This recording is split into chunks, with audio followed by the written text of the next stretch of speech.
بماند این مراسم باشکوه که به مناسبت رونمایی از لوح به ثبت جهانی در واقع جشن مهرگان هستش. جناب آقای دکتر درودی استفاده میکنم شما پیش قدم بشید برای رونمایی از این لوح تمنا میکنم.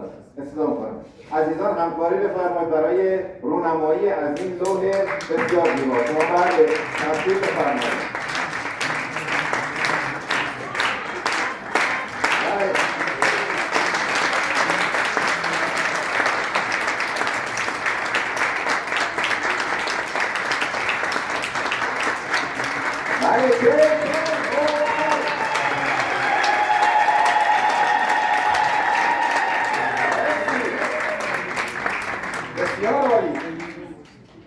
ای باد صبا بهر خدا روی که داری حبیبم روی که داری این روی خوش از سلسله روی که داری جانم روی که داری حبیبم روی که داری خرم شده بستان خرم شده بستان ز تو ای باد وفایی این خرمی از روی که روی که داری حبیبم روی که داری عزیزم